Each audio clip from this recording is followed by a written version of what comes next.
6, a helping hand with your land.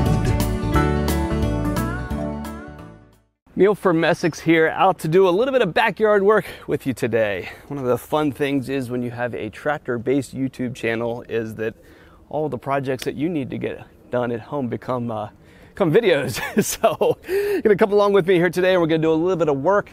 I've got an area here that someday I'm hoping to have as part of my backyard. And unfortunately, there's a couple of springs and stuff in here that feed this area that make it really wet and mushy and breed a lot of bugs. So I'm going to take some time here today with this Kubota BX. We're going to put in a French drain in through some of these areas and try to drain out some of these mushy spring areas. I'm going to go through and use the tractor in order to dig a trench, carry some stone over to fill it, put my pipe in, and then fill over the top of it again. So come along with me here today and we'll see how much work we can get done. So I could have picked any number of pieces of equipment to come out here and do this with, but I picked a BX. These little things are actually really well suited for this kind of work.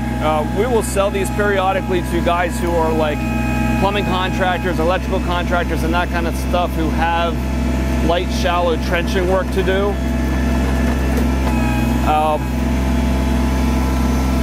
And you'd be surprised, you could actually do these tasks quite well. A little 12-inch bucket with, you know, a shallow 2-foot, 3-foot trench, a BX is a great tool for.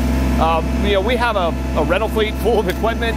I could have brought any number of bigger tractors or excavators or whatever out here, and you know, to be honest, I bought this one partly because it was available, but there's no reason not to use it, right? This is a task where, you know, big or small, with the exception of having to reposition more often, and this thing being, you know, it's a little slower to dig with than what a bigger machine would be, I could do the job just fine. Part of why the water accumulates in here, though, is you've got probably about 8-10 inches of topsoil on the top, and then you immediately get into a lot of clay that's keeping all this from draining out. But for even a small backhoe like a BX here, I can rip right through all that with no trouble. And same goes for the tree roots and stuff that I'm gonna find in here. You know, if you're gonna go dig a stump out or something like that, you know, that's a different story, that's a lot more work. But just to go through and rip out a root for the trench that I need to dig here, you know, no problem at all. I am not a operator. You'll find a lot of guys who are, say, professionals and excavators and that kind of stuff that can run this kind of equipment much better than I can. You know, I'm very competent, obviously, but also quick to point out that when it comes to doing things like digging a good flat trench, there's a lot of guys that are going to do those things much better than I am. All right, so there's about our 4 feet or so. So we're going to bring this guy up and position the tractor forward just a little bit more and keep on going. One thing I do really appreciate on the bigger tractor loader backhoe series machines, that'd be the L47 and the M62, several other ones before that, is their ability to reposition without you having to get on and off the seat. So with this machine, every time I need to move, now I've got to get up, spin the seat, get back on again, and that does add significantly to the amount of time that it takes me to work. So generally, if we're talking to customers who are commercial guys that are going to be doing these kinds of jobs on the clock, usually we are encouraging them to look at that TLB series where you have a creep. So basically a control down on your left-hand side to be able to drive the tractor forward while you're facing backwards. This is one thing I might be a little interested to hear from you guys on, if anybody knows more about this than me. One thing that I've been surprised about when I've been out here working at this is I've got all this standing water out here, but when I go dig this trench, it doesn't immediately like start to run into it. Part of me felt like I should be getting out here and doing this work and digging in here and immediately seeing like this rush of wave from the standing water that's out here immediately filling the trench. I mean, you can see some of it coming in, but there's some other areas out here where I've been doing this work, and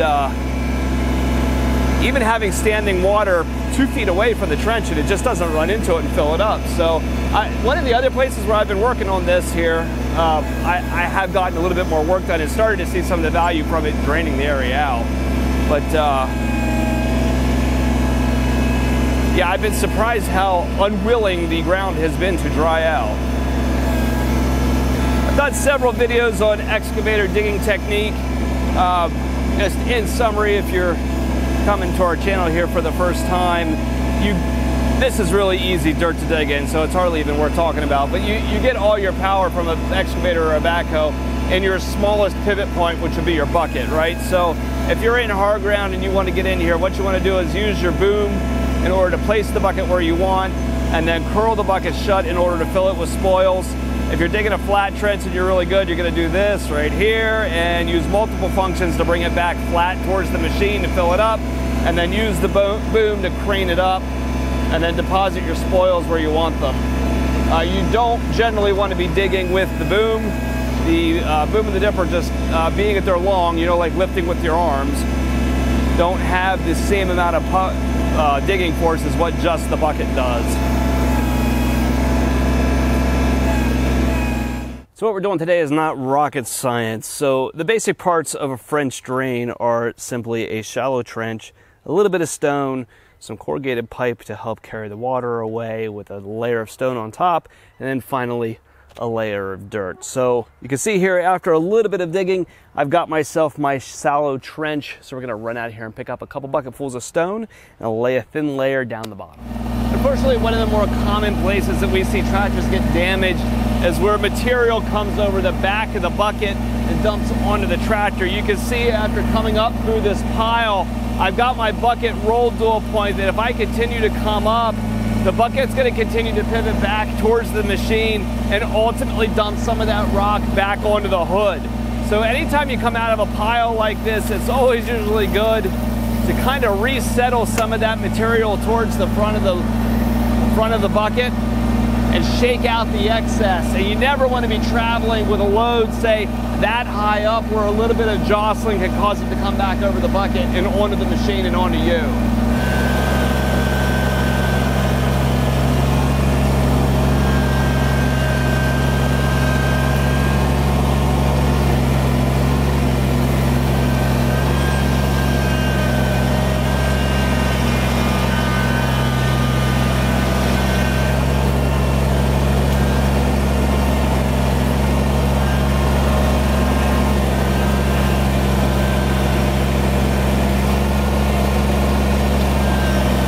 Once we've got our trench dug and our first layer of stone down, bringing in our corrugated pipe. This is a stock thing for the local box store right down the road from us here. So nothing more than a 4-inch corrugated pipe with this paper or fabric sock on the outside of it.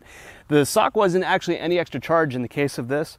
And my guessing is it's going to help keep the loose material and that kind of stuff from washing in the corrugated pipe and hopefully keep the thing open and clear. So now that we've got our first layer of stone down and we've got our pipe laid in, we're going to a little bit more stone to get this guy covered up.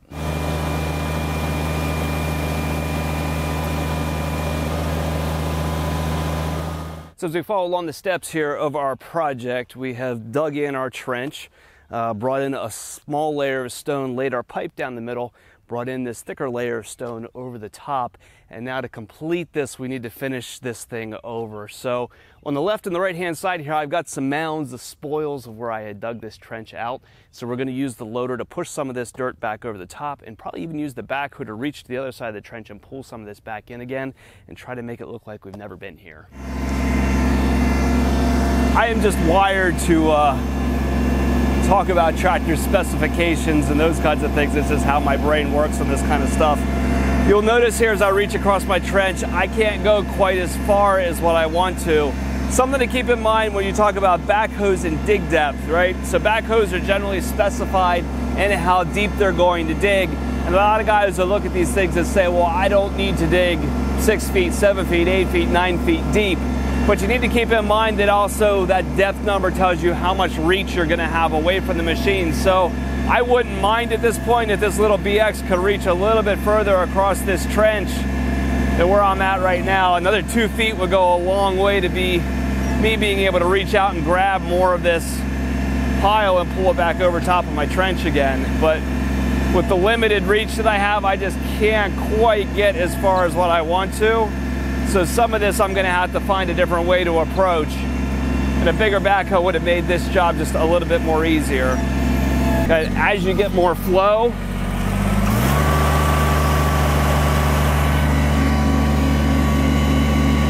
doing multiple functions there at the same time like that become a lot easier. So when you get into real construction equipment and like machines like the tractor loader backhoe series, you'll have multiple pumps feeding the circuits of a backhoe so that your left and your right stick isn't fighting for flow with each other. You know, in the case of this single pump machine, all of your small tractors are single pump. You are going to be fighting for flow, but they do a nice job of keeping these things tuned in a way that you can still get some of that multifunction. You'll find every once in a while it won't want to do both at the same time, but you definitely can get both fairly easily. Now, this motion right here of taking the backhoe and trying to push dirt away from the machine is actually fairly challenging for the backhoe to do, right? When we talk through the different areas where a backhoe has strength and where it doesn't, curling the bucket in has power, where this pushing function of using the dipper to push the dirt away from the machine doesn't have all that much force. So say if you could get into something and curl the bucket like this, right? Buckets curl very easily, they break out, they dig into that dirt really, really easy, right? But if I want to take this pile and push it away from the machine, I'm having to do that using the dipper, and you just don't have as much force going that direction. So not to say that you can't do it, right? I can break this up here and try to make this approach here. I'm going to try to drive through here in a minute. A lot easier. But if I was able to curl the bucket and then deposit the spoils where I wanted them to,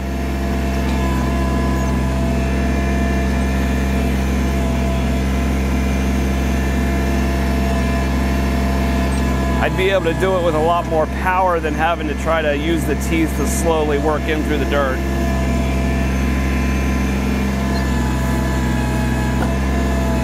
You can be surprised when guys get into digging with a backhoe like this. The little BX tractor looks like a toy compared to a lot of machines, and you know, I obviously could have picked from a number of other tractors to bring out here today, but you'd be surprised what you could get done with one of these things. It's a lot more capable than what anybody expects it to be.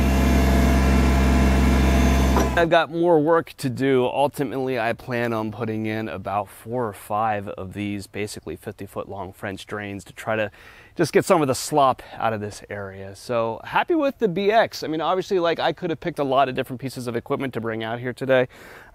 This one is really perfectly adequate for this kind of work, really capable of doing these shallow trenches, easy to get around. I'd come out here with a big excavator before, and while obviously I was able to work a lot faster, it definitely did a lot more turf damage, sunk down in these soft conditions a lot more than what the BX did. So, you know, every piece of equipment has its place, and we always tell guys, it's oftentimes when you have jobs to do, it's not that one piece of equipment is going to do something that another one won't. It's just how quickly do you get it done and how efficient are you doing it. So if you're going through the buying process for a piece of equipment and we can help, give us a call at Messick's. We're available at 800-222-3373 or online at messick's.com.